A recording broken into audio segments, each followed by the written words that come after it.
Olá, pessoal. Nessa aula 1, a gente basicamente vai ver o que é uma teoria, para que ela serve, quais são suas principais características, e a partir disso a gente vai ver como isso se encaixa na área específica de relações internacionais e fazer um breve panorama dando exemplos do que são as teorias de relações internacionais. Então, o primeiro aspecto central é entender qual que é a função social de uma teoria. Para que a gente constrói e busca tanto formular teorias?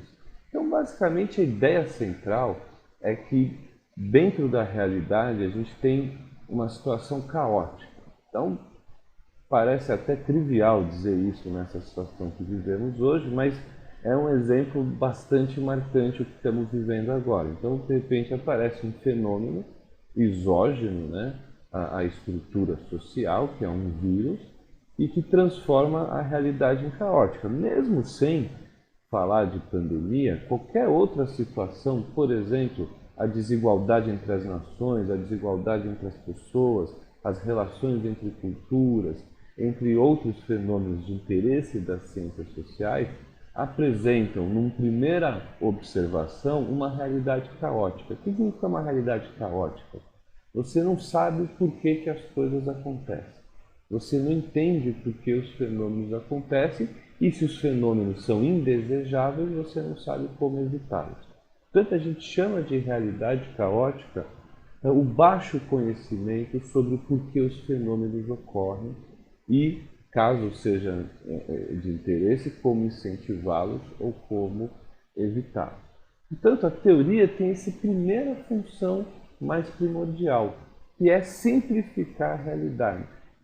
É traduzir essa realidade de forma que ela possa ser compreendida e, se possível, idealmente prevista. Então, para que eu vou usar uma teoria fundamentalmente? Eu vou usar a teoria para entender os fenômenos, para tomar decisões, para ter os dados, as observações sistematizadas, de tal forma que a minha previsão esteja menos errada ou possivelmente diminua a margem de erro de uma decisão ou de uma ação ou de uma compreensão de um fenômeno. Então, desse primeiro ponto de vista mais abstrato, a teoria basicamente ela vai nos ajudar a descrever e explicar fenômenos. E isso gera um ordenamento no que a gente está chamando aqui de uma realidade caótica. Então, a realidade caótica é um pressuposto. Pressupõe o que é difícil entender. Então, a gente vai estudar aqui nessa disciplina de teorias clássicas de relações internacionais, por exemplo, o fenômeno da guerra. Então, o que explica a guerra? Então, quando eu vejo nações em guerra, ou até mesmo grupos políticos, ou grupos étnicos, ou grupos rivais de qualquer natureza em guerra, isso transforma a realidade num caos. E o caos, evidentemente, é proveniente das mortes, da opressão, da usurpação, das desgraças que afligem os seres humanos em situações de guerra. Então, essa é a realidade caótica que as teorias clássicas de relações internacionais, no surgimento da disciplina de relações internacionais, visa explicar, visa ordenar. Então, basicamente, o que a teoria faz, ela avalia os fenômenos sociais. Isso nas teorias de ciências humanas. Se for uma teoria de ciências naturais, vai avaliar os fenômenos naturais. Então, por exemplo, no caso da medicina, eu quero saber como que o vírus se comporta, quais são as características e principalmente como eliminá-lo, né? Portanto, eu preciso criar uma teoria sobre esse fenômeno. No caso das relações internacionais clássicas, a principal preocupação sempre é a guerra, né? Então, quero avaliar o que faz um país querer invadir o outro, o que faz um país atingirem a cooperação ou a competição, a guerra ou a paz. Isso necessariamente se expandiu a agenda de relações internacionais, então começa muito centrado em guerra, essas teorias, então as teorias clássicas têm esse pano de fundo, o grande fenômeno a ser explicado é a guerra, mas com o desenvolvimento da disciplina, você tem uma ampliação dessa agenda bastante grande, por exemplo, Hoje você tem como evitar os efeitos das mudanças climáticas, como cooperar para atingir desenvolvimento econômico, como promover os direitos humanos para além das fronteiras nacionais, entre outros temas relevantes da agenda. Então, se segurança foi a grande segurança e especificamente guerra, a grande marca dessa agenda inicial das teorias práticas, há um grande desenvolvimento. Portanto, essa avaliação do mundo percorre todos os fenômenos de interesse, basicamente, para a sociedade humana. E quando a gente está falando de ciências humanas, a gente está olhando o comportamento humano como objeto de avaliação. Então, o que a teoria faz também, ela atribui significado aos eventos. Então, quando eu explico por que um país invadiu o outro, eu crio um ordenamento, passo a entender por que aquilo está acontecendo e esse entendimento atribui um significado àquele fenômeno. E esse significado vai também ter um impacto no próprio comportamento humano. Então, num dado momento que uma teoria se estabelece, por exemplo, e essa é a parte, como eu vou mencionar em breve nessa aula, que a teoria crítica faz muito, o pós-modernismo faz muito, é o próprio impacto da teoria no comportamento humano. Então, depois que eu crio essa ordem, estabeleço, por exemplo, essa explicação, depois a própria teoria também pode passar a influenciar o comportamento humano. Um exemplo que eu trago aqui nesse primeiro slide é uma ordem do caos pautada pela religião ou por uma teoria de cunho mais científico. Então, por exemplo, quando você vai no Durkheim, no livro clássico do Durkheim, As Formas Elementares da Vida Religiosa, que eu acho que é sempre um bom exemplo para usar das ciências sociais. Ele se pergunta qual que é a essência de uma religião. E a resposta dele é separar o sagrado do profano. Portanto, isso é característica fundamental de todas as religiões. Então, quando eu vejo um mundo cheio de religiões, ele já está construindo uma teoria para entender o que tem de comum em todos e, a partir disso, o que tem de diferença. Isso já me dá um entendimento melhor do porquê seres humanos se agregam ou se comportam no sentido de criar e seguir uma religião. E quando a religião faz isso, ela cria ordens sociais. Ela diz o que pode e o que não pode, o que deve e o que não deve ser feito. Então, se é um caos o comportamento humano sem nenhum tipo de ordenamento, a religião tem essa função de gerar um ordenamento. A teoria também pode cumprir essa função. Então, por exemplo, o que estamos vendo agora, vem esse choque exógeno, essa pandemia, um vírus novo que tem muita contaminação e um grau de letalidade significativo, até menor que outros vírus, mas ainda assim bastante significativo. Isso gera um caos, né, no ordenamento, do jeito que a economia é ordenada, as relações sociais, institucionais, entre outros, né? Então, quando eu uso uma teoria científica, por exemplo, um positivismo na medicina, e tento entender como é que o vírus funciona, etc., começa a criar uma ordem. Então, eu entendi como é que é a transmissão, vamos usar máscara. Entendi quanto tempo ele se comporta, que tipo de medida, que reagente químico pega ele, até, por exemplo, chegar numa vacina, que aí você, de fato, resolve o problema. Mas você cria um ordenamento.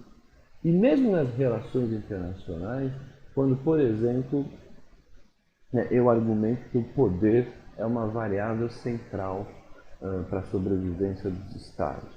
Então, o Estado que for muito fraco ou vai se subjugar a outro, ou ele pode, em última instância, ser invadido ou ter a sua sobrevivência em risco. Portanto, se isso convence os atores, os tomadores de decisão, os estados nacionais, é natural que eu tenha como comportamento dos estados formação de forças armadas. Todo mundo vai ter forças armadas. Todos os estados têm forças armadas? Não. Tem um ou outro que não tem. Um exemplo clássico é sempre a Costa Rica, mas que está protegida pelos Estados Unidos na sua Constituição. Então, a teoria também está criando um ordenamento, né? Isso vocês vão ver muito nas teorias avançadas, na próxima disciplina de teoria de relações internacionais, como que a percepção sobre a realidade impacta no comportamento. E eu vou falar disso em breve. Portanto, a teoria também tem a função de construir essa percepção e de gerar um ordenamento. Outro exemplo interessante é o conceito de soberania, que passa a ser vinculado a partir de uma concepção de ordenamento internacional, de respeito a um mínimo de regras, etc. e tal, para que não seja uma relação caótica, que aí, como Hobbes diria, uma guerra de todos contra todos. Da teoria, eu construo conhecimento, certo? Aí é a explicação mesmo, é a função última da teoria, que é produzir conhecimento e basicamente se resume a explicar fenômenos.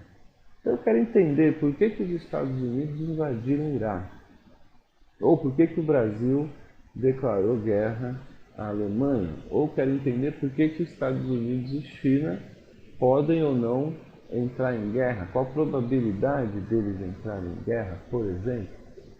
Isso tudo uma teoria pode dar respostas e pode guiar o comportamento humano, pode mudar o comportamento humano, portanto essa é a grande serventia da teoria. Lembre-se, como eu comentei na aula ao vivo, na primeira aula efetiva, né, aula de apresentação do programa, essa é a primeira aula substantiva, depois que a gente já assistiu o documentário e tudo. Esse exercício de construção teórica também dá um ganho de formação em termos de capital humano, que é o exercício de abstração.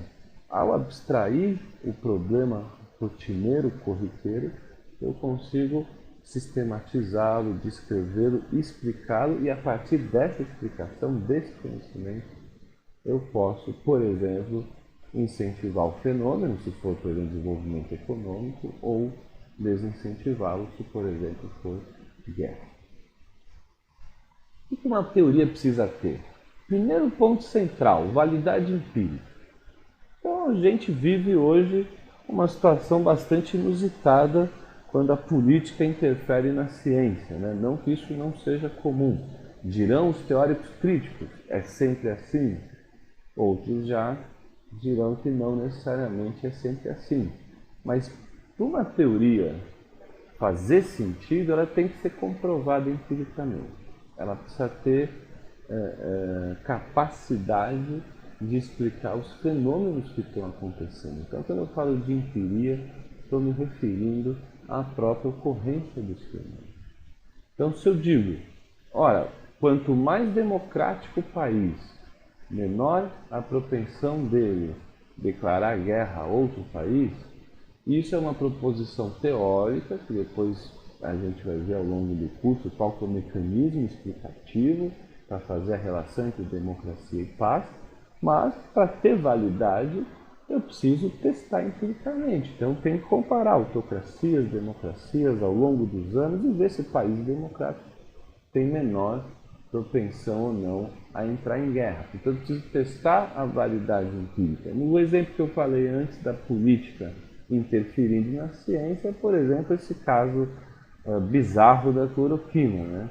Ah, funciona, não funciona? Quer dizer, tem os protocolos científicos, nesse caso protocolos positivistas, para você determinar se é válido empiricamente. E basicamente é um método experimental que eu uso para ver se a teoria de que a cloroquina funciona e como que o reagente da cloroquina ataca o coronavírus.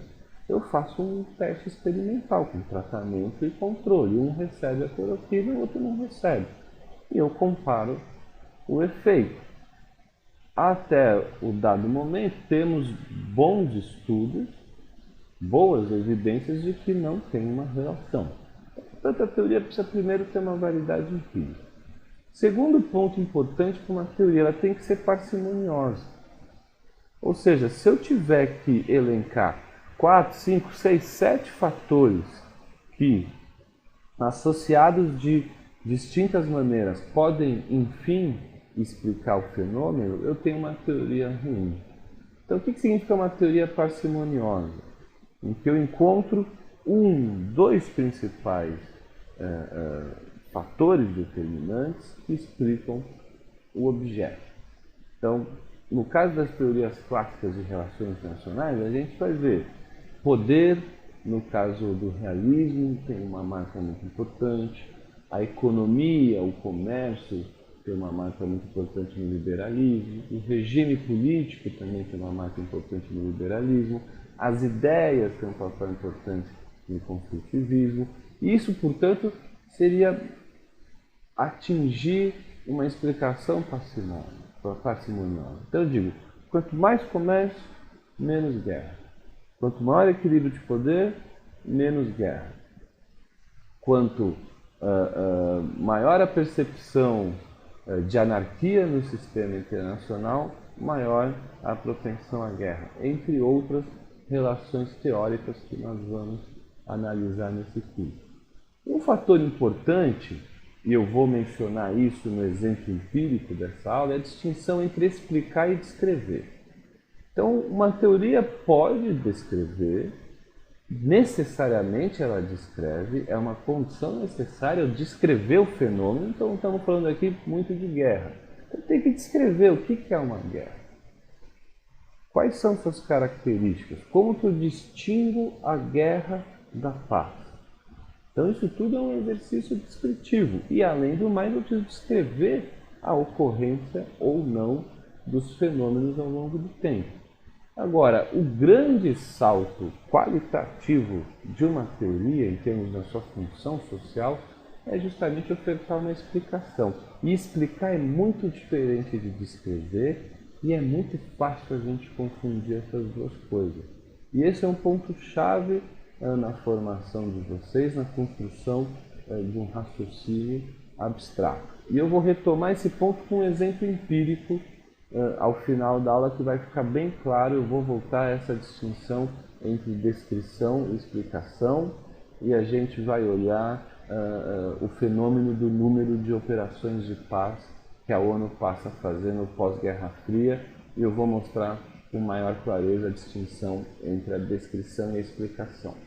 E aí vem um ponto muito importante da teoria. Se eu tenho uma boa teoria, com validade empírica, uma formulação lógica, parcimoniosa, explicativa, é possível que essa teoria permita eu prever resultados. Então vejam só, um rápido conto muito simples, que eu já antecipo, do autor Edward Carr, que a gente vai ler daqui a pouco na disciplina. Se você olha a construção da teoria do equilíbrio de poder como um fator inibidor da paz, então quanto mais, a gente vai voltar a isso, não se preocupem, quanto mais equilibradas for o poder dos países, econômico e militar, menor a chance de que eles se ataquem, porque o custo da guerra é elevado. Eu construo essa teoria. Ora, se esta teoria tem assento, quando no pós-Segunda Guerra Mundial eu vou construir a nova ordem internacional e vou fazer isso por meio de instituições internacionais, quando eu for fazer o Conselho de Segurança da ONU, e a ideia dele é prever a guerra, garantir a segurança, eu vou inserir na instituição essa noção de equilíbrio de poder. Eu vou antecipar. Então, se eu consigo prever que quanto mais equilibrado o poder das nações, menor a propensão à guerra, quando acaba a Segunda Guerra Mundial, por exemplo, o que eu vou fazer com a Alemanha, com o Japão? Eu vou destruí-los, como foi o caso da Primeira Guerra Mundial, ou eu vou buscar que eles não sejam nem fortes o suficiente para voltar a ter uma atitude agressiva, nem fracos o suficiente para que os outros países fiquem tentados a invadir ou a impor acordos de paz bastante danosos a esse país beligerante. Portanto, se a teoria me dá essa sustentação, eu posso prever. Olha, se desequilibrar o poder aqui de novo, vai ter outra grande guerra mundial. Então, que ações podemos tomar para garantir o equilíbrio? Então, você dissolve impérios, você garante territórios, você não expropria, você não... Enfim, você cria um programa de cooperação, você reergue alguns países, outros você promove no Acordo de Paz, por exemplo, a dissolução de um império, como na Primeira Guerra dissolveu-se o Império Otomano, entre outros elementos. Portanto, eu quero prever o resultado. Aqui no nosso caso atual da pandemia, o mais óbvio é a imunização, né? Então, eu prevejo a contaminação, prevejo a não contaminação, portanto a teoria estaria funcionando. Um aspecto central que eu vou mencionar no próximo slide é a consistência lógica e a falseabilidade da teoria. Então, para esses dois pontos, eu vou um pouquinho mais adiante. Então, vamos ver a falseabilidade. O que é a falseabilidade? Então, toda teoria, para ter validade lógica, ela precisa ser falseável. Então, eu vou dar um exemplo aqui para vocês entenderem o que é essa falseabilidade, característica tão fundamental das teorias. Então, aqui eu trago uma tabela da verdade. Esse é o nome que se dá a esse exercício lógico. Então, a gente tem dois elementos. As duas nações fazem comércio, que é V de verdadeiro, então tem essa coluna comércio, ou as duas nações não fazem comércio, não tem relações comerciais, o F denota falso. De um lado a gente tem a paz. As duas nações estão em paz, ou seja, não há guerra entre elas, V de verdadeiro, e F falso, as duas nações estão em guerra. E aí então eu quero ver, do ponto de vista teórico, que é o que a teoria liberal de relações internacionais faz, eu quero construir uma teoria em que o comércio é o efeito causal ou não da guerra. Então, a ausência de comércio facilita a guerra, a presença do comércio entre as nações inibe a guerra, e aí o mecanismo explicativo é o custo econômico da guerra. Dito isso, essa formulação ela é plenamente falseável. Por quê? Vamos olhar aqui a tabela. Então, verdadeiro, as nações fazem comércio. Paz, verdadeiro. Então, a relação entre comércio e paz é verdadeira. Eu estou dizendo que isso aqui está funcionando. Agora, as nações fazem comércio. Mesmo assim, elas entraram em guerra. Ou seja, eu falseei a relação entre comércio e paz. As nações não fazem comércio e mesmo assim elas não entram em guerra. Elas estão em paz. Também eu falseei a relação entre comércio e paz. E por fim, pode ser tudo falso, né? Nem tem comércio, nem tem paz, também a relação, a ausência da evidência não me dá condições lógicas de argumentar que comércio de fato gera paz. Vejam, olha a consequência de uma teoria dessas. Caso haja grande segurança em afirmar, cumprindo todos aqueles critérios de uma boa teoria que eu mencionei, que comércio gera paz, qual é a solução para o problema da guerra? É a ampliação do comércio, livre comércio, extinção de barreiras comerciais, promoção comercial. Então, qualquer país que estiver fora desse circuito comercial, quanto mais comércio entre as nações, melhor. E esse, digamos assim, foi um dos sonhos liberais que a gente vai ver, não se concretizaram, mas também não é uma hipótese plenamente rejeitável. Então essa é uma situação em que a formulação teórica respeita esse princípio da falseabilidade. Vejamos agora dois exemplos que não respeitam e aí fica claro qual que é a importância desse componente na construção teórica. Então, vou pegar dois exemplos inconsistentes que que a gente vai ver, embora venha da teoria política moderna, Hobbes, a gente vai ver de maneira mais marginal nesse curso, mas certamente a influência do Hobbes na construção das teorias de relações internacionais é fundamental e será abordado na bibliografia do curso. Então vamos ver a proposição teórica lógica. A natureza humana causa guerra. Então eu digo, por que ocorrem guerras? Isso é fruto da natureza humana. Uma natureza competitiva, o medo faz o indivíduo antecipar o ataque, a desconfiança são seres cuja natureza, cuja característica inata, e lembre-se, isso é uma alimentação da teoria política moderna do século XVII, mas ainda assim, com grande influência até os dias de hoje, há quem defenda umas vertentes semelhantes a essa, mas a proposição lógica é que a natureza humana causa guerra. E aí vamos ver a falsibilidade dessa afirmação. Ora, a natureza humana varia. Então, diferentemente do comércio, o comércio eu posso ter comércio e não ter comércio. Agora, eu posso ter natureza humana e não ter natureza humana? Eu poderia encontrar indivíduos que têm essa característica natural e indivíduos que não têm? Evidentemente que não. A própria proposição já mostra que a natureza humana, como a tabela está exibindo aqui no slide, é sempre verdadeira. Então, quando tiver guerra, o que vai acontecer?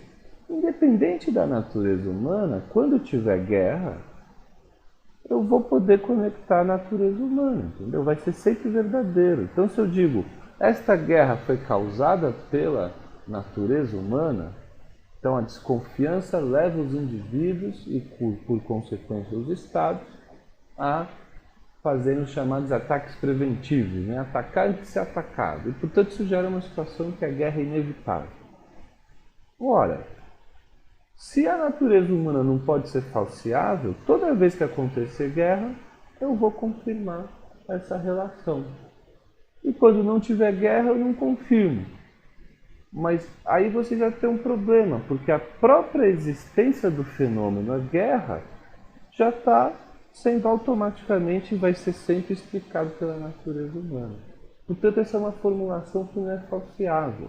E a gente vai ver que um dos grandes esforços das teorias clássicas de relações internacionais é pegar esses estudos da teoria política moderna, Hobbes, Rousseau, Locke, Bacon, depois, um pouquinho depois, Kant, o Kant já mais desenvolvido nesse quesito. Vamos tirar o Kant desse grupo. Mas esses teóricos da que a gente chama de teoria política moderna, um grande esforço das teorias clássicas de relações internacionais é resolver esses problemas de inconsistência.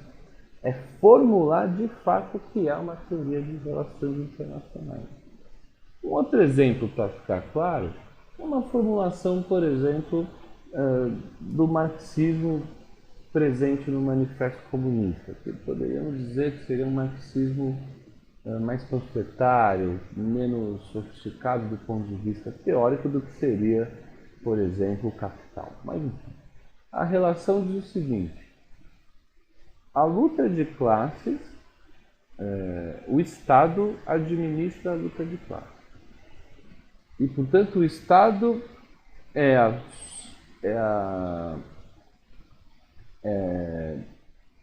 o exemplo, é o resultado da dominação de uma classe social sobre outra. Então, no caso do capitalismo, o Estado é burguês. E, portanto, o Estado vai administrar essa luta de classe em função dos benefícios da classe dominante. Ora, nesse caso, sempre vai ter a luta de classe. Existe uma sociedade sem classe? Até existe. Mas aí o marxismo chamava essas sociedades como sociedades primitivas, e aí a gente retomou essa discussão no documentário, e a gente ainda vai usar o documentário mais para frente na disciplina. E o Estado é sempre burguês? Na visão desse marxismo, é sempre burguês. Portanto, você não tem como construir uma teoria falseável. Vai ser sempre verdadeiro, tudo sempre verdadeiro. Isso, portanto, é um pressuposto, não necessariamente uma teoria. Dado que se não dá para falsear, eu vou sempre confirmar, independente do que está acontecendo, independente do fenômeno. Então eu perdi lá a perspectiva fundamental de explicar os fenômenos, quando eu não construo uma formulação teórica falseável. Se não ficou clara essa ideia, não se preocupem que a gente retoma, e também, caso alguém tenha alguma dúvida, podem me contactar e a gente pode fazer ou conversa por e-mail ou conversa ao vivo. Então, Vamos entender um pouquinho mais de lógica, né? Dessa ideia da falseabilidade e se a ausência de evidência é uma evidência. Parece confuso, mas eu vou dar um exemplo bastante recente. Ano passado, na Assembleia Legislativa do Estado de São Paulo, abriu-se uma CPI para investigar a USP. E ela é motivada pelo PSL, que já foi o partido do presidente Bolsonaro e tudo indica talvez volte a ser. E aí eu peguei uma fala do deputado estadual Douglas Garcia, do PSL, em agosto de 2019, há exatos um ano atrás, sobre nessa CPI da USP. E ele dizia o seguinte: eu desafio que alguém me apresente um evento do PSL na USP. É uma hegemonia política partidária de um lado só. Não tem pluralidade de ideias. Se eu for até lá, serei escoltado pela polícia. Então, portanto, eles basicamente estão dizendo que a USP afasta, discrimina pessoas de ideologias, por exemplo, de direita ou extrema direita nesse caso. Vamos avaliar a lógica da afirmação. Então, para eu transformar essa formulação lógica em falseável, o que eu preciso ter necessariamente? Então ele está dizendo, ó, não tem nenhum evento do PSL na USP, mas tem do PCdoB, do PSTU, do PT, do PSB, enfim, ele elenca os partidos de esquerda no Brasil. Ora, para eu construir uma formulação lógica de dizer o PSL não é bem-vindo na USP, ou a USP de fato comete, digamos assim, um crime constitucional, que seria rejeitar o PSL pelo fato de ser o PSL, pela sua ideologia política, como que eu teria que construir essa formulação lógica, né? Ele pega e diz, ó, é falso, não tem o PSL, portanto, é falso que a USP rejeita ou exclui o PSL. Para eu cumprir toda aquela tabela de verdade e ter consistência lógica, o que eu preciso mostrar? Que o PSL tentou fazer eventos e aí sim foi barrado. Então eu tenho que ter evento do PSL verdadeiro e falso, foi barrado, verdadeiro ou falso. Quando ele pega e só usa o falso, ele vai sempre confirmar a sua afirmação, mas ela não tem validade lógica.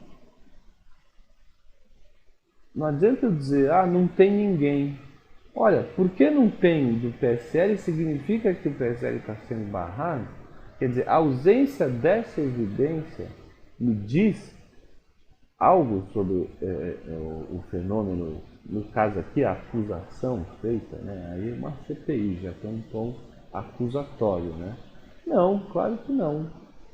Ora, se não tem comércio entre os países e não tem guerra entre os países, o que eu posso concluir? Muito pouco, para ser sincero, nada. Nesse aspecto, a ausência de evidência é uma evidência? Claro que não. Então não é só porque tem uma ausência, falso e falso, que eu posso fazer uma conclusão lógica razoável, compreende? Então, é importante que as teorias tenham essa característica de falseabilidade. Uma afirmação dessas, do deputado estadual Douglas Garcia, não é falseável.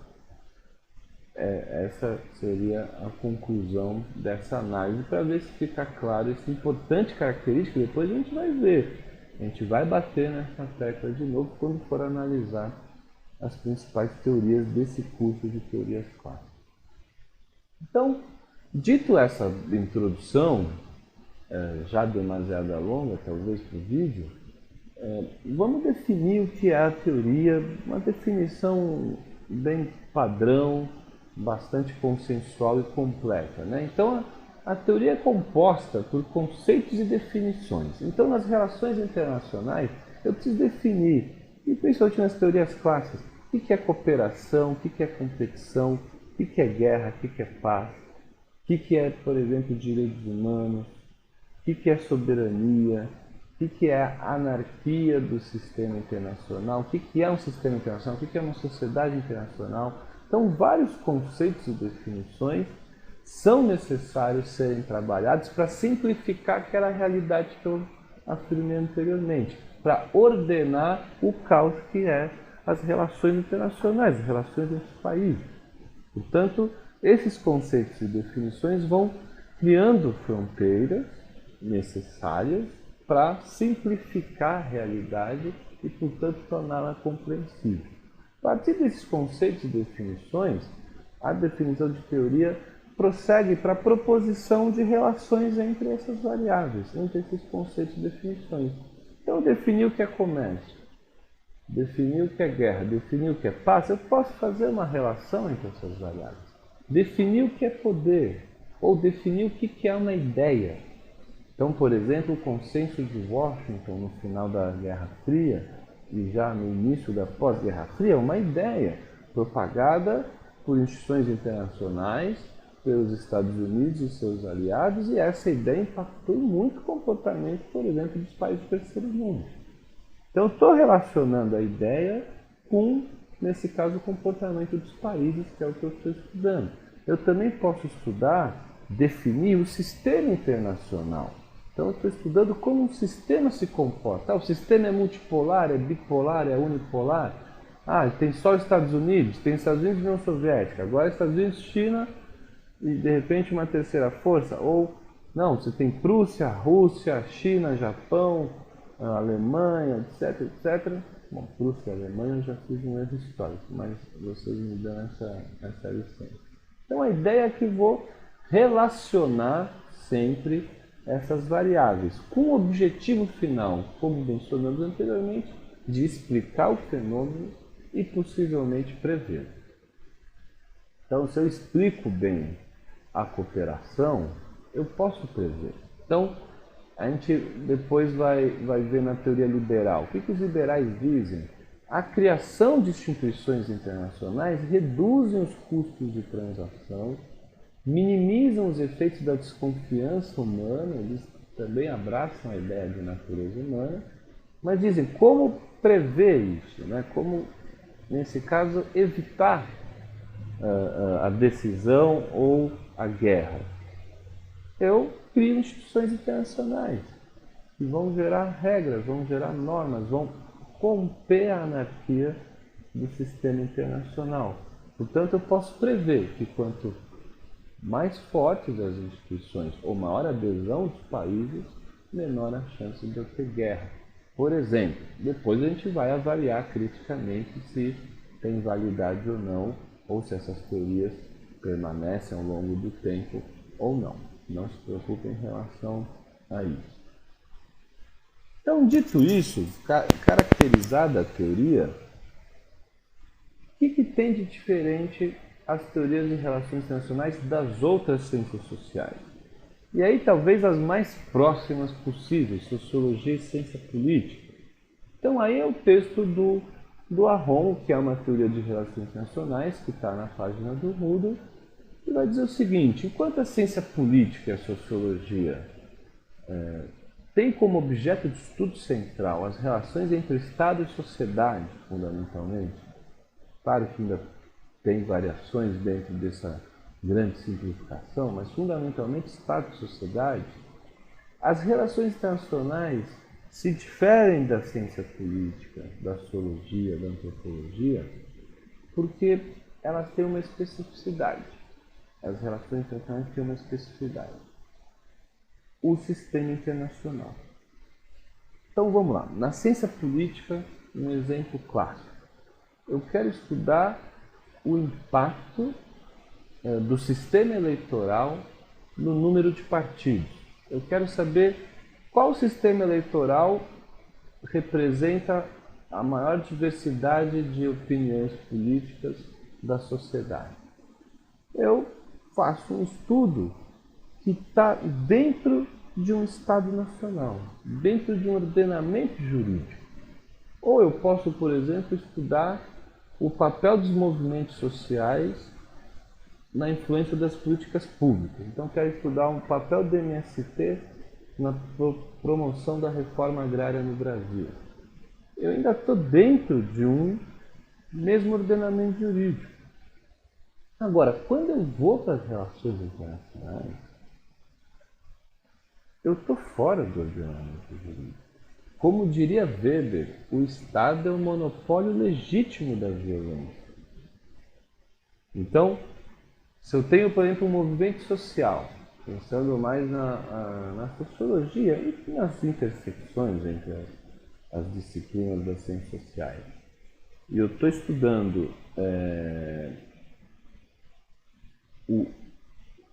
uma ação de um movimento social para mudar uma realidade social, essa ação ela vai estar dentro de parâmetros de uma só soberania.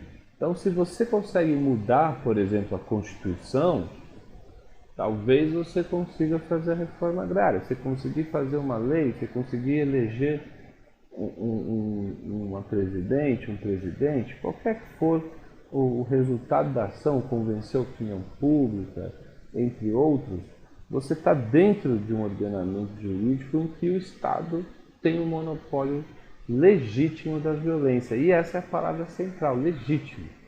Então pode ser que reforma agrária fosse proibida antes e depois vira legal. Ela pode ir daí legitimidade para legitimidade e o contrário, enfim. Já nas relações internacionais, não. Você não tem uma instituição supraestatal. E aí o Aron vai no ponto que diz RI é diferente dos restos. Por quê? Porque a discussão sobre a legitimidade ou legalidade do recurso da força é um elemento central. Então, vamos voltar, por exemplo, de um movimento social. Agora mudar, pode ser o movimento de moradia do centro de São Paulo. Então, tem um prédio funcionando, ou um prédio que acabou de ser esvaziado. E aí o movimento ocupa o prédio. Eu tenho um Estado que detém um monopólio legítimo da violência. Então, se a lei diz que tem que ter função social, aí se a justiça julgou o caso e disse esse prédio pode ser utilizado para aceitar essas pessoas, a polícia, o Estado vai garantir que seja feita. Ou o contrário pode acontecer. A lei não permite essa ocupação, aí vira invasão. A justiça manda desapropriar. Vai lá o Estado, legitimamente, a própria legitimidade que o Estado dá, e desocupa o prédio. E nas relações internacionais? Se os Estados Unidos invadem o Iraque, é legítimo ou não? Que é legal, aí pouco importa, né? O direito internacional, nesse aspecto, tem grandes limitações. Por isso que as relações internacionais têm grande profusão nessa parte de teoria mesmo, que está mais próxima até, muitas vezes, da ciência política. Ora, os Estados Unidos diz que é legítimo. Vários outros países aderiram à coalizão norte-americana e disseram que é legítimo. Outros países disseram que não é legítimo. E daí? No caso aqui que eu estou falando, por exemplo, de um prédio abandonado, se a justiça disser que não é legítimo, aí a polícia, dotada do seu monopólio, vai lá e diz. Agora, quem tem o monopólio do recurso à força armada? Quem tem o monopólio da violência nas relações internacionais? A resposta é ninguém. E essa característica específica muda por completo o incentivo que os atores têm de se comportar. Olha, vejam um caso que é de política externa, mas exemplifica bem esse fenômeno, que faz parte da minha agenda de pesquisa. Eu acabei de fazer um artigo sobre as relações entre o presidente paraguaio e o Congresso Nacional. E o que eu mostro? Quando eu comparo política externa com política doméstica, eu mostro que no Paraguai, que é um país que o presidente tem poucos poderes, comparado a Brasil e Chile, é um presidente fraco em termos institucionais. E o Congresso tem muita relevância legislativa. Então, se no Brasil o principal legislador é a presidência da República, no Paraguai é de fato poder legislativo. Ainda assim, quando o tema é de política externa, a probabilidade do Congresso Nacional apoiar a política externa do presidente é muito maior do que quando é a política doméstica. Então, o que está dizendo? Tem uma especificidade a política externa em relação à política doméstica. Qual que é essa especificidade? A especificidade que as teorias clássicas de relações internacionais trazem, que é o próprio fundamento da disciplina. Por que eu crio um curso de graduação do ponto de vista acadêmico? Aí tem as outras questões de inserção profissional, etc. e tal, mas do ponto de vista acadêmico, por que eu crio um curso de relações internacionais? Porque há uma especificidade que justifica um estudo específico. E essa especificidade é a ausência de uma instituição supranacional, de um Estado mundial. A gente vai ler lá depois no Hadley Bull, na escola inglesa, que o mais próximo que tivemos de um Estado mundial na história da humanidade foi a dominação na Idade Média da Igreja Católica, que percorria várias fronteiras e portanto, ele faz várias análises vinculadas a isso. Já, spoiler, adiantando, dizendo que isso é ruim, tá? Porque a gente não quer um governo mundial, um Estado mundial. A gente vai discutir isso com mais propriedade no decorrer do curso. O que é importante notar nesse momento, nesse comecinho da disciplina, é essa especificidade. Então, o sistema é anárquico, dirão os realistas, dirão os liberais. O sistema é anárquico. Não tem nenhuma instituição, pode ser um Estado, pode ser uma igreja, como eu comentei, que monopoliza de forma legítima. E o que é o legítimo? Essa é a palavra central que o Aron discute. Então, eu posso dizer que é injusto, que tem que mudar, que essa lei não tem legitimidade, etc. e tal. Isso é plenamente discutível dentro de qualquer sociedade. Entretanto, o status quo dá legitimidade a uma determinada ação prevista pelo Estado de Direito. Então, vamos voltar ao caso da reforma urbana, por exemplo. Então, você tem vários prédios abandonados, você cria uma lei.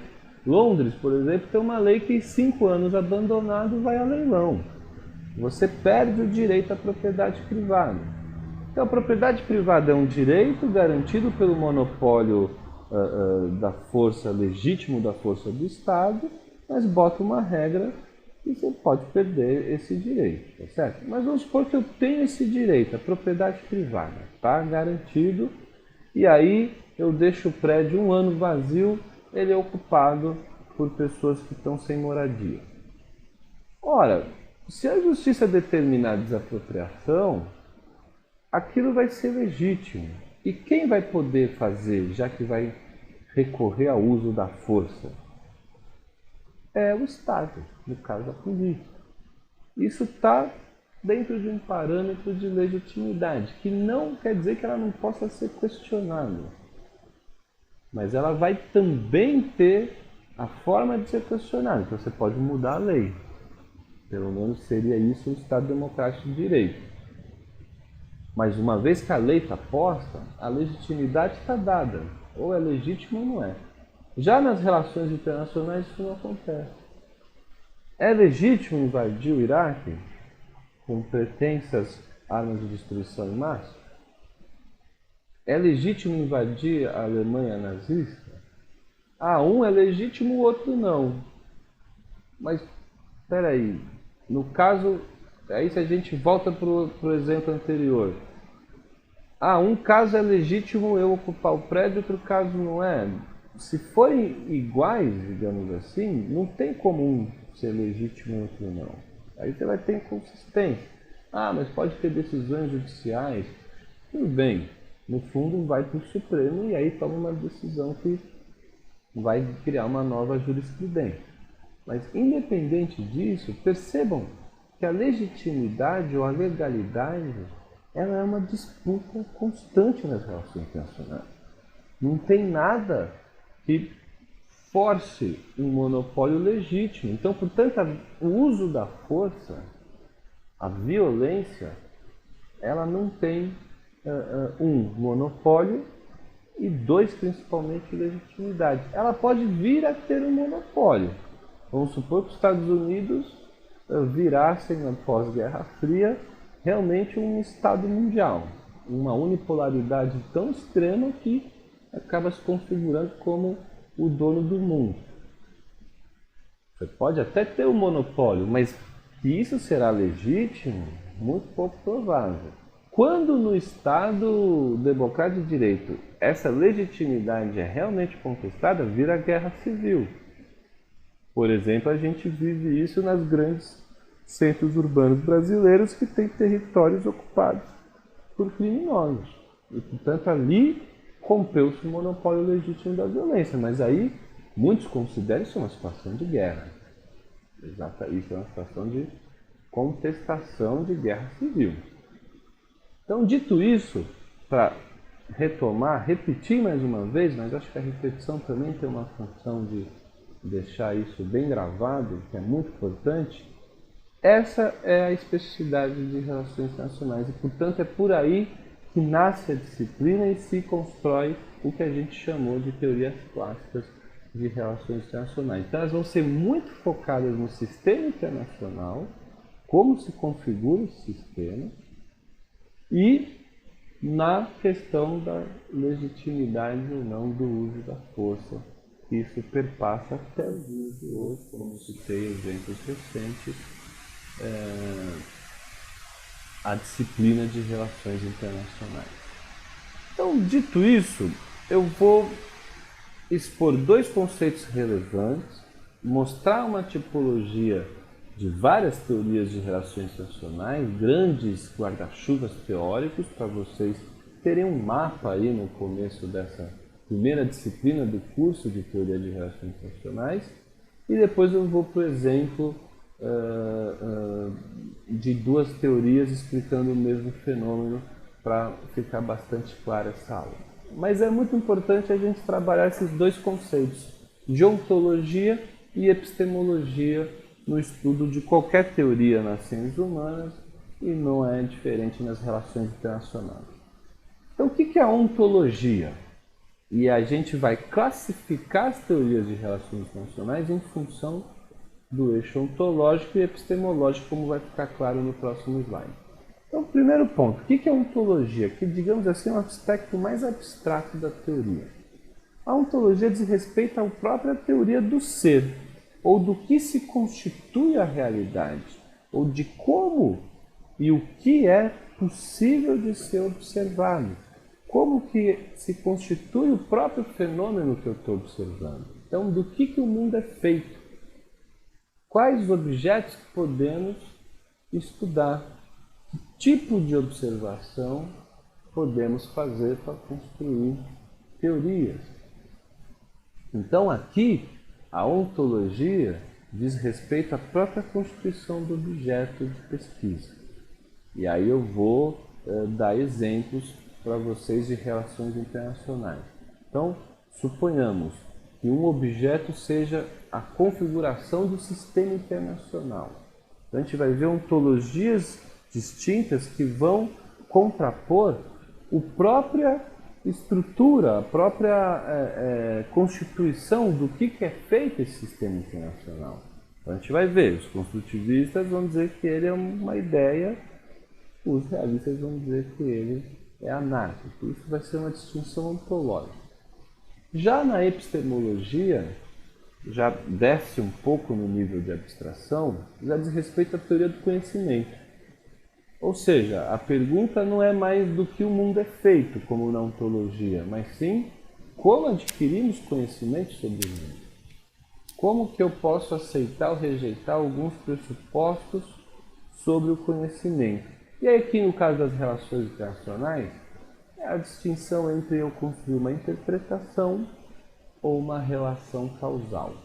E aí, quando vocês viram em Estatística 1 a diferença entre correlação e relação causal, lembre-se de é esse tipo de relação causal que estamos dizendo. Mas eu vou dar agora uns exemplos, vou mostrar as teorias numa tipologia sobre esses dois eixos, que eu acho que vai ficar mais claro o que significam esses dois conceitos relevantes, que eles vão aparecer inúmeras vezes nas outras disciplinas e nos estudos de teorias avançadas de RI ou outras abordagens teóricas de relações funcionais. Muito frequentemente vão mencionar ontologia e epistemologia, por isso é muito bom vocês saberem o que isso significa. Então, dê uma olhada aqui nessa tipologia de relações funcionais. Então, primeiro o eixo ontológico, né? A ontologia, do que o mundo é feito. A gente pode dividir, e isso eu tirei do texto do Sorensen, que propõe essa tipologia. Eu posso ter uma ontologia objetiva ou subjetiva. Então, nesse aspecto, o exemplo que eu vou dar, ele vai opor uma visão do tipo positivista de uma visão do tipo construtivista. Então, o positivismo tem uma ontologia objetiva, ou seja, aquela realidade dada é um fato, eu posso observá-lo. Então, vou fazer uma distinção mais breve e depois no exemplo a gente consegue trabalhar melhor. Então, por exemplo, poder militar. Então, as distintas teorias de relações internacionais vão de alguma forma manipular essa variável. O poder militar, isso é relevante para entender como é que o sistema internacional se comporta e como é que os países se comportam. Desde o ponto de vista de uma ontologia objetiva, o que é o poder militar? Então, vamos pensar num positivismo. Olha, o poder militar, eu vou contar quantos soldados e soldadas profissionais o país tem, fragatas, arma nuclear, força aérea, caças, submarinos, porta-aviões. Eu vou fazer um compêndio de fatos objetivos. Então está aqui, ó, tem isso, tem isso, tem isso, está aqui. Isso seria uma ontologia objetiva. E aí eu crio um índice. Eu digo, este é mais forte que este está equilibrado, este não está equilibrado. E, portanto, faço uma visão ontologicamente objetiva. Do outro lado, eu posso dizer não. Esta objetividade pouco importa. Não é isso que constitui o objeto, mas sim a percepção dos outros sobre o seu poder. Um caso muito interessante, quando o Brasil e a Argentina se aproximam nos anos 80 com acordos de cooperação nuclear, então até então prevalecia a competição, não a cooperação entre Brasil e Argentina. E num dado momento, principalmente por conta das mudanças na Argentina, os países saem da competição para a cooperação e aí vira o Mercosul, que começa ainda quando os dois países eram ditaduras militares, essa cooperação, e tem como marca a cooperação nuclear. Antes tinha uma desconfiança, será que o programa nuclear brasileiro é pacífico? Será que o programa nuclear argentino é pacífico? Era uma discussão nos anos 70, nos anos 60 e 70. E tinha uma percepção do governo argentino de que o Brasil tinha descolado em termos de poder. O Brasil estava muito mais avançado e que a Argentina não conseguiria competir e que, portanto, uma alternativa seria, ao invés de competir, cooperar e vamos então para a cooperação de um acordo nuclear que foi feito em 1980, que consistia nos físicos, nas físicas dos dois países fazendo visitas, de você abrir todo o programa nuclear um para o outro, de criar confiança e, portanto, estabelecer cooperação nuclear também. E aí falou, aqui não tem ninguém que tem que fazer bomba, nem invadir, vamos juntar o que a gente tem de bom e criar algo melhor.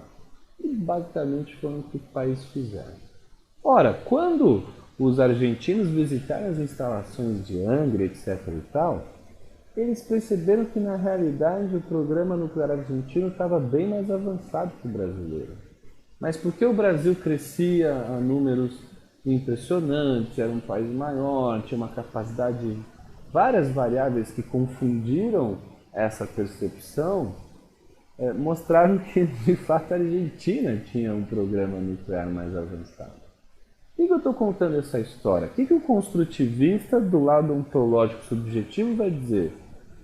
Ora, não importa o objetivo. Talvez o objetivo fosse que a Argentina estivesse mais avançada, mas a percepção dos argentinos era que não. E, portanto, essa percepção é que vai afetar o comportamento da chancelaria e da política externa argentina rumo à cooperação e não à competição. E aí você tem uma distinção ontológica. Um positivista diria, diga-me se você fez a fissão nuclear, a quantos graus, você faz reator, você tem tecnologia. Aí, objetivamente, eu te digo quem que é mais poderoso. Nesse caso, os comunistas estão dizendo que o que mais importa é a percepção. A realidade está lá, mas a percepção sobre a realidade é o que importa. Ou seja, quase como se não existisse realidade e sim várias percepções. Portanto, ontologicamente, isso é subjetivo, e o que importa é o subjetivo. E aí você já tem uma distinção importante entre essas perspectivas teóricas, que eu vou voltar a trabalhar no exemplo daqui a pouquinho. Um aspecto muito importante dessa distinção ontológica seria, por exemplo, tudo que é o decolonialismo, pós-colonialismo, pós-positivismo, que aqui nessa tipologia eu chamei de pós-modernismo. Aí vai mais a fundo, digamos assim, essa subjetividade, vai dizer há uma mentalização colonizadora, há uma imposição de ideias, de valores, isso tudo é subjetivo. E essa subjetividade é que impacta, é que causa um sistema, ou é que é interpretado como um sistema de dominação. Então, portanto, as ideias têm um papel importante na dominação. E essas ideias são eminentemente subjetivas.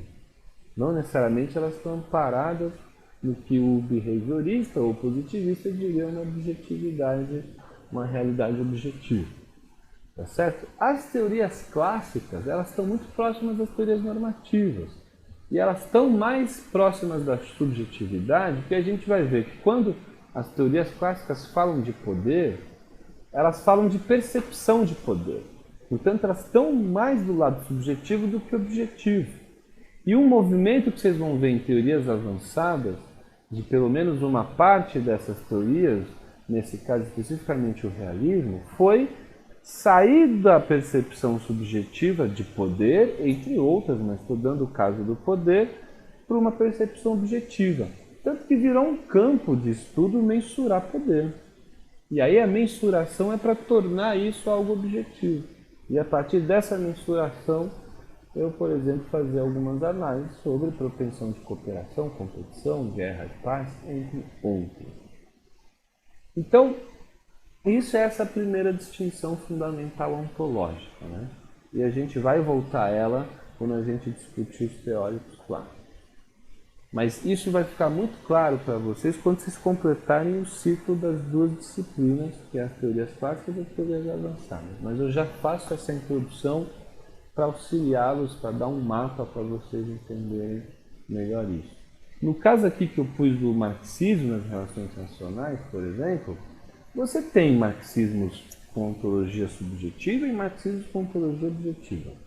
Mas, por exemplo, a parte objetiva do marxismo nas relações internacionais diz respeito ao grande capital, às empresas multinacionais, capital financeiro. Isso é objetivo. Eu posso contar quantas multinacionais, quanto dinheiro investe, quanta remessa de lucro, quais produtos, matéria-prima. Eu posso, digamos assim, ver esse fenômeno como algo objetivo, não necessariamente subjetivo. E você, inclusive, tem essa distinção dentro do marxismo. Então, a clássica disputa Lenin-Gramsci, Lenin objetivo, Gramsci subjetivo, por exemplo. Mas lá na aula sobre imperialismo a gente pode falar um pouquinho mais desses outros marxismos que vocês vão ver de maneira mais aprofundada nas teorias avançadas. Agora tem o outro eixo, o eixo horizontal, que é o epistemológico, que aqui ficou epistemol, que eu colei o marxismo ali, deu errado, mas é a epistemologia, que aí pode ser interpretativa ou explicativa. E aí você vê que tem uma distinção que não necessariamente segue a mesma da ontologia. O que é o interpretativo?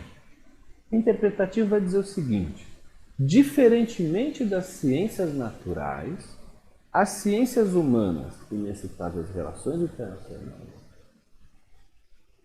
você tem fenômenos de tamanha complexidade e de tamanha dificuldade para isolar os fatores que possivelmente estão explicando o fenômeno, que o melhor que nós podemos fazer é uma interpretação.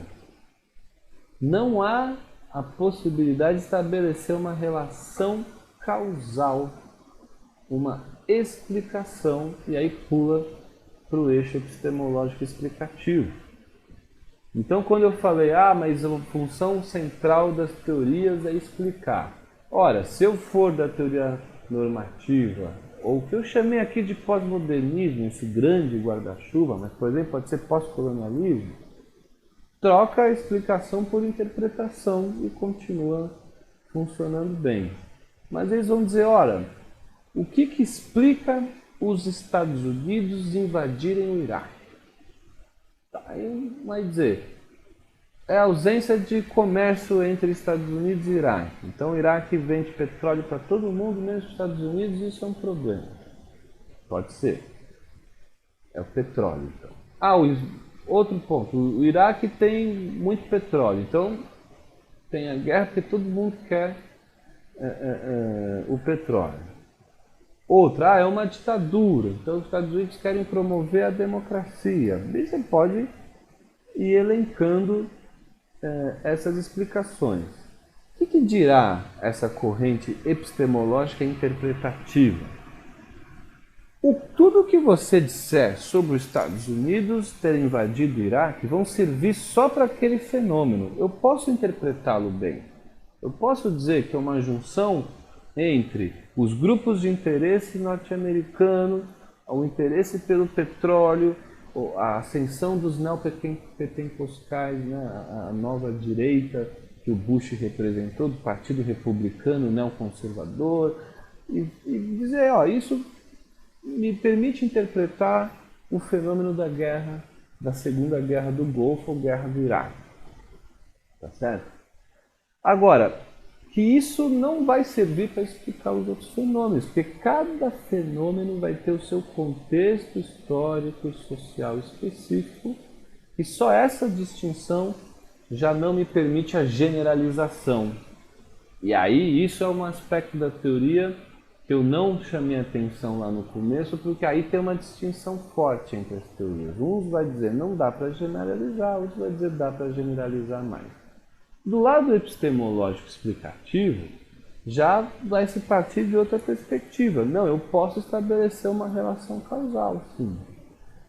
E talvez diga a respeito não só ao caso da invasão do Iraque, mas também a invasão do Afeganistão pela União Soviética, também a invasão da República Dominicana pelos Estados Unidos, também a invasão da Namíbia pela África do Sul. Enfim, há algo que conecta, por exemplo, nesse caso eu posso dizer que é a diferença de poder, e aí quando tiver grande diferença de poder, eu tenho maior propensão à guerra. Posso dizer que quando tiver grandes recursos naturais, a guerra é mais provável. Enfim, aí eu posso, quando for uma ditadura, a guerra é mais provável. E aí não independe dos contextos tanto históricos e sociais, mas muito mais se você é uma democracia ou uma autocracia, se você tem comércio ou não tem comércio, e se você tem poder ou não tem poder.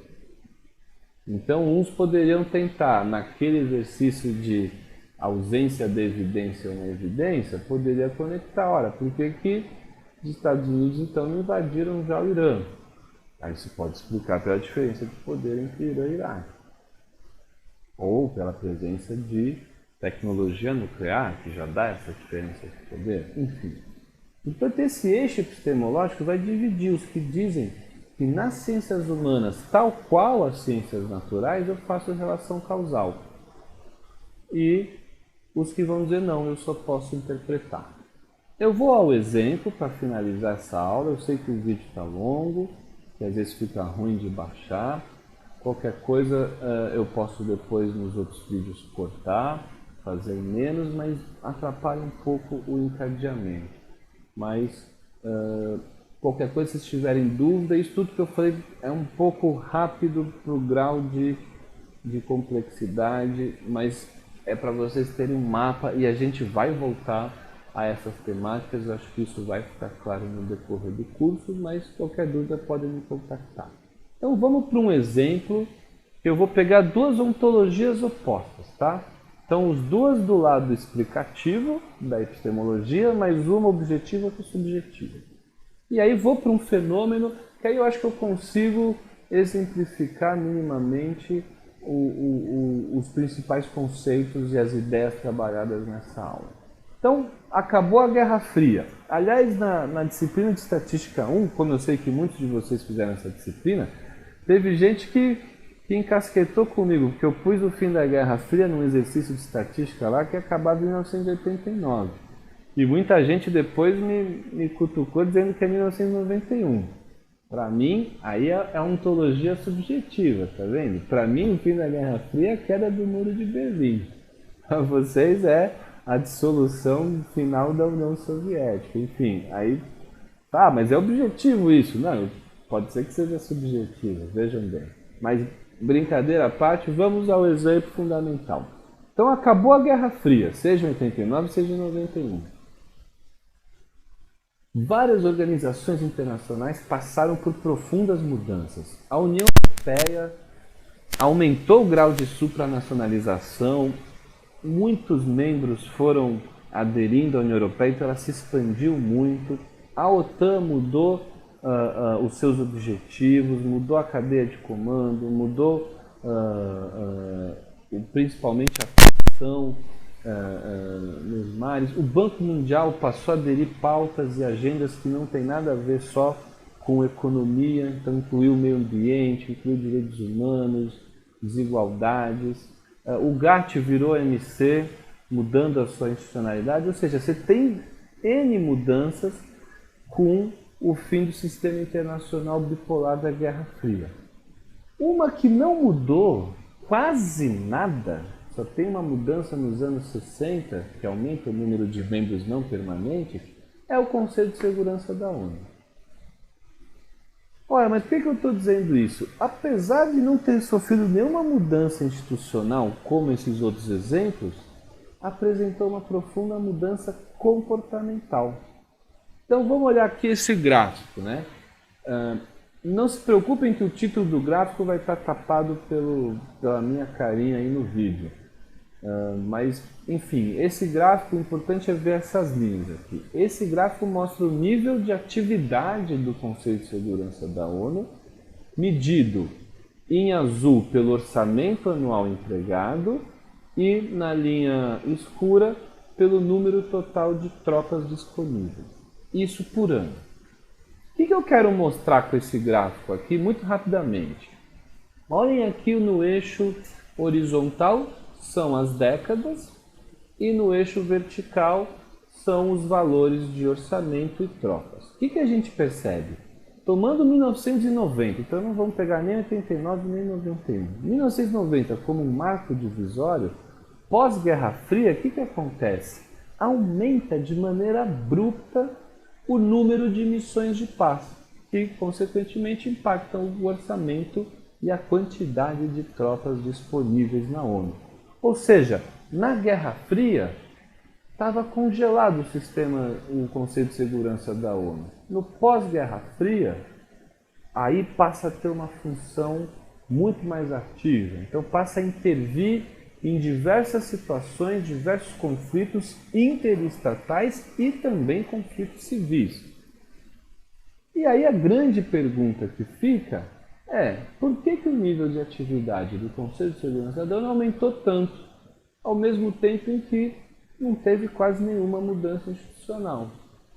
O que aconteceu? O que explica você ter uma ONU muito mais participativa e ativa na área de segurança, se ela não mudou, se ela não é tão diferente do que era na Guerra Fria, né? Por que na Guerra Fria não tinha e no pós-Guerra Fria tem?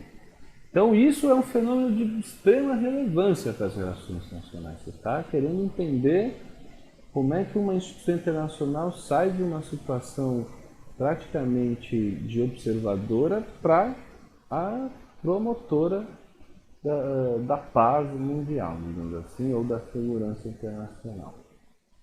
Então vamos dar uma olhada nos dados. Então vamos observar o fenômeno. O que acontecia durante a Guerra Fria no Conselho de Segurança da ONU? Vocês já conhecem bem como que se estrutura, tem 5 membros permanentes com poder de veto, seguindo, como eu disse no começo da aula, a lógica de equilíbrio de poder. Então você tem China, França, Reino Unido, Estados Unidos e o que era a União Soviética, hoje a Rússia. E a China foi Taiwan e depois passou a ser a China chamada continental. Então o que a gente percebe? A China veta muito pouco. Então seja nos distintos estágios da Guerra Fria, então a gente tem 46 e 65, que seria o auge da Guerra Fria. Depois a gente tem 66 e 85, que variou entre uma Guerra Fria mais atenuada e depois mais acelerada. Depois você já tem o período final, e aí já é a dissolução, o começo do fim da União Soviética e o fim, e você tem os tempos de hoje, 2006 para frente, que seria basicamente a Guerra do Iraque, né, como um marco fundamental. O que você percebe? A China sempre vetou pouco, menos ainda nos tempos mais próximos durante a Guerra Fria. A França tem mais vetos nessa fase final da Guerra Fria, mas também veta pouco. O Reino Unido, idem, vetava mais na Guerra Fria, passou a vetar pouco. O que mudou? Então não é que não se faziam propostas de operações de paz, mas elas eram sempre barradas e de repente elas pararam de ser barradas. Então é esse o fenômeno que a gente está explicando. Então você olha os Estados Unidos e principalmente a Rússia. Olha quantos vetos eles usaram no começo da Guerra Fria, ou seja, no começo da construção da existência da ONU e do Conselho de Segurança. Muitos vetos. A União Soviética fez 106 vetos nesse período, os Estados Unidos 46. Muito provavelmente é porque boa parte das resoluções eram norte-americanas. Depois fica alto ainda o norte-americano e o russo já baixa um pouco.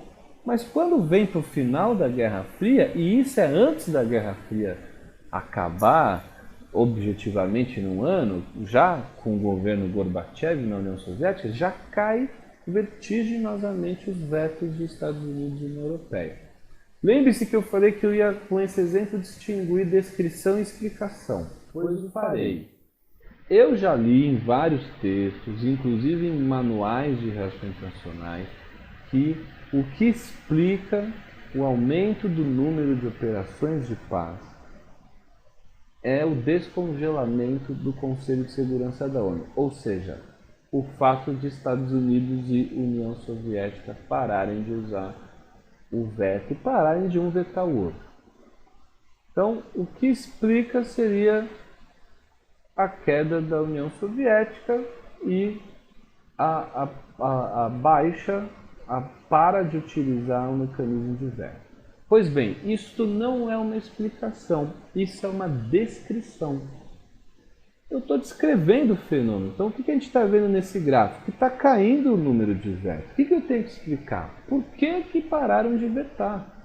Se eu disser que o que explica o número de operações de paz é porque Estados Unidos e União Soviética param de se vetar, eu não estou explicando, eu estou descrevendo o fenômeno. E se eu usar ele como uma descrição, eu faço um exercício de lógica tautológica. Eu explico o próprio fenômeno por ele mesmo. Ou seja, eu explico a ausência do veto como a presença da missão. Mas para a missão existir não pode ter veto. Portanto, é uma explicação circular, tautológica, não é uma explicação. O que eu preciso explicar, portanto, e sair da descrição? É porque que eles pararam de se vetar. Aí eu estou explicando o fenômeno e não apenas descrevendo. Vamos ver se ficou claro agora. Eu vou para a parte da explicação. Antes disso, vamos só olhar um outro comportamento entre Estados Unidos e Rússia e União Soviética. Aqui é o índice de convergência, esse gráfico mostra o índice de convergência na Assembleia Geral da ONU entre Estados Unidos e União Soviética / Rússia. E aqui são os diversos temas que tramitam na Assembleia Geral da ONU. Não necessariamente são temas de segurança. Portanto, tem uma base maior para ver o quanto estão antagonizados os Estados Unidos e a União Soviética. O que a gente percebe? A linha azul, Estados Unidos, a linha vermelha, Rússia e a União Soviética. Até 1986, ou seja, boa parte da Guerra Fria, eles estão distantes. Ou seja, se os Estados Unidos vota sim na Assembleia Geral da ONU, a União Soviética vota não. E vice-versa. Então eles sempre estão dos lados opostos dos votos. A partir de 86, que é o governo Gorbachev, você vê que aproxima a Rússia, a União Soviética, dos Estados Unidos. Então eles param de polarizar tanto. Então isso é outro fator importante do fenômeno. Então alguma coisa aconteceu que de repente acho que eles não discordam mais tanto. E isso pode nos auxiliar a compreender o fenômeno como um todo, a descrição que vai para além do Conselho de Segurança. Trouxe uma instituição da ONU fora do Conselho de Segurança, mais ampla que o Conselho de Segurança, que é a Assembleia Geral da ONU, mostrando aí que já teve uma mudança. Então a gente percebe aqui, a partir de 86, ó, tem a quebra, né? Começa a subir e chega a se aproximar bastante, né? Depois cai um pouquinho, mas nunca fica tão distante quanto foi lá no auge da Guerra Fria. Pois bem, está descrito o fenômeno. Vamos ver duas explicações ontologicamente opostas. A primeira eu vou para o construtivismo. Vocês vão ver na disciplina de teorias avançadas de relações internacionais, mas aqui a gente já vai ter uma palhinha do construtivismo. Como é que o construtivismo explica o aumento do número de operações de paz e, portanto, essa mudança drástica da Guerra Fria para o pós-Guerra Fria? Ele vai dizer o seguinte: a política externa soviética, e vai focar a explicação na União Soviética, porque vocês percebem, quem mudou no gráfico anterior não foi os Estados Unidos, foi a União Soviética. Então essa descrição já me deu a dica de que a explicação está na União Soviética, não nos Estados Unidos. Você vê que é a União Soviética que muda, né? Então eles vão dizer o seguinte: prevalecia na política externa soviética pré-Gorbachev a doutrina de segurança nacional. O que é essa doutrina de segurança nacional? É a corrida armamentícia, é o fortalecimento das Forças Armadas Soviéticas, é a competição no campo tecnológico, espacial, militar, é o fortalecimento nacionalista da União Soviética e, portanto, preparar a União Soviética para garantir a sua própria sobrevivência, a sobrevivência do seu modelo político e econômico, a sobrevivência aí no caso do socialismo e possivelmente a sua exportação. Então, nesse aspecto, essa seria a doutrina central, digamos assim, da política de defesa e política externa soviética.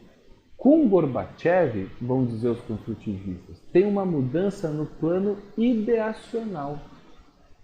Então, ontologicamente subjetivo.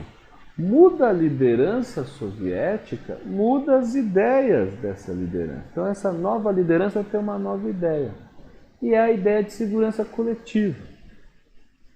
Qual seja, Gorbachev percebe que a União Soviética não dá conta dessa competição, que ela é contraproducente, que a União Soviética está passando desafios que ela não será capaz de dar conta, seja do ponto de vista econômico, seja militar, mas principalmente econômico.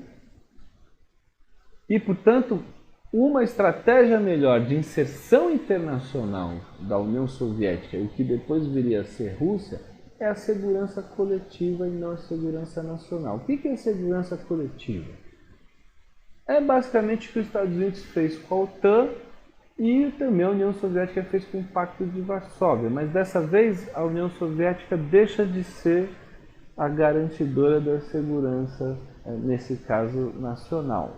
A segurança coletiva é o seguinte: qualquer um que for atacado, esse ataque será considerado a coletividade e a coletividade vai proteger, garantir a segurança desse país. Portanto, a segurança não está mais só sob responsabilidade nacional, mas agora coletiva. O Tratado TIAR, o Pacto do Rio, de 1947, que os Estados Unidos fez com os países do continente americano pós-Segunda Guerra Mundial, e já como um prelúdio e uma reação à ascensão da União Soviética no sistema internacional, fez o TIAR, que é um Tratado de Assistência Recíproca Interamericano. Ou seja, qualquer nação atacada da América, os Estados Unidos e os demais países da América devem prestar auxílio a essa nação. Quando a Argentina invadiu as Malvinas, ou retomou as Malvinas, lembre-se que a discussão de legitimidade é central, é o que difere, né? O uso da força legítima é o que difere nas relações internacionais. A Argentina convocou esse TIAR e falou aos Estados Unidos: vem cá me proteger da Inglaterra, que ela está me atacando. E os Estados Unidos disse: bom, esse tratado serve para quem for agredido, não para quem agredir. Então o beligerante não tem proteção. Se vira aí com o Reino Unido, e deu no que deu. A Argentina sofreu uma derrota bastante significativa e dolorosa, como toda guerra é, né? Para o vencedor ou para o perdedor. Enfim, voltando aqui para a explicação construtivista. Essa mudança de ideia muda o comportamento da União Soviética, que passa a cooperar com as instituições internacionais, nesse caso, o Conselho de Segurança da ONU. E o que é cooperar? Vou aprovar, vou fornecer apoio às missões de paz, e basicamente já é um reconhecimento da supremacia norte-americana nesse campo. E, portanto, eu saio de uma lógica de segurança nacional para uma lógica de segurança coletiva. E aí, ao mudar o comportamento da União Soviética, é que aumenta a quantidade de operações, e há, na verdade, uma convergência de valores e normas. Então, a União Soviética passa a aderir, digamos assim, a essa ideia liberal de construção da ordem internacional, pautada em instituições, pautada no uso coercitivo e tentar legitimar o uso da força no sistema internacional, e, portanto, essa seria a explicação construtivista, uma explicação subjetiva. Ele não está dizendo que a União Soviética perdeu suas ogivas nucleares, não está dizendo que a União Soviética não está mais começou a fazer comércio com o mundo todo. Ele está dizendo o seguinte: mudou a concepção ideacional da elite decisória soviética. E já que é um Estado autocrático com um processo decisório muito concentrado, essa mudança foi capaz de alterar todo o sistema internacional. E, portanto, você explica o fenômeno a partir de uma mudança subjetiva e não objetiva. Então você tem ideias e identidade. É basicamente como se a União Soviética, com essa mudança promovida pela ascensão do Gorbachev, ela se ocidentaliza, digamos assim. Ela passa a ter uma identidade maior com essa ideia liberal promovida pelos Estados Unidos. A identidade, dirão os construtivistas, e as ideias se materializam no interesse. Então não é porque a ontologia é subjetiva que não há nada de objetivo que eu possa observar, mas sim a explicação fundamental tem origem subjetiva e não objetiva. Mas essas ideias e identidades se materializam em interesse. Esse interesse, ele tem uma cadeia de funcionamento que ele perpassa as instituições. Então, tem as ideias, o interesse. Então, a ideia é a segurança coletiva. O interesse é tirar o custo da União Soviética dessa disputa e dessa rivalidade. A forma de eu materializar esse interesse é cooperando nas instituições que fazem eu mudar meu comportamento. E aí eu explico esse fenômeno que é bastante interessante. Por fim, e eu finalizo aqui essa aula, vamos ver uma explicação objetiva que vai se fundamentar na distribuição de poder.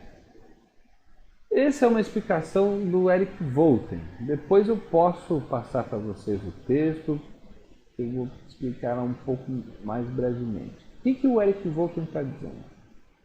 O que o pós-Guerra Fria traz é a queda do poder soviético. Então, de um sistema bipolar, em que você tem duas grandes potências competindo, eu passo a ter um sistema unipolar, dado que essa potência caiu.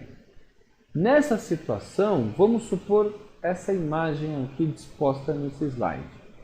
Eu tenho uma potência que tem poder de veto, que quer uma intervenção militar num país. Por exemplo, quero que tenha uma missão internacional na Bósnia, no Kosovo, na Croácia, no Haiti, na República Democrática do Congo, na guerra Irã-Iraque, na guerra Eritreia-Etiópia, enfim. Quero intervenção militar.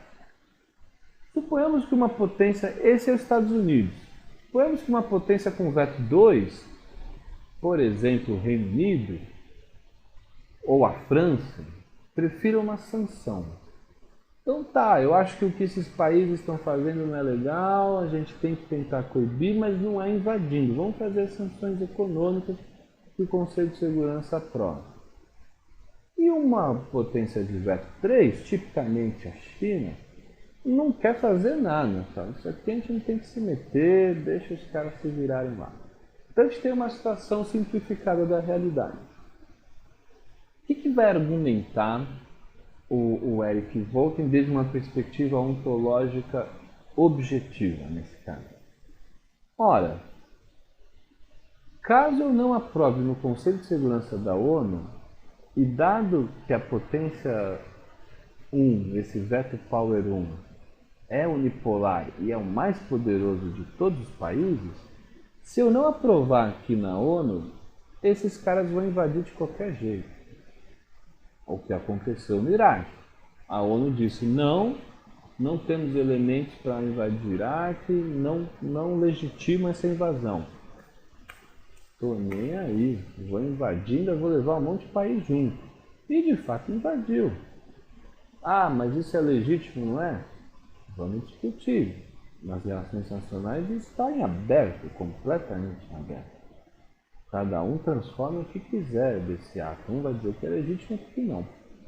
Feito isso, o que acontece então? Portanto, quando eu tenho uma situação de muita concentração de poder, as outras países que poderiam vetar, eles vão falar, opa, se a gente vetar, a gente no fundo está empurrando a potência para fazer sozinho.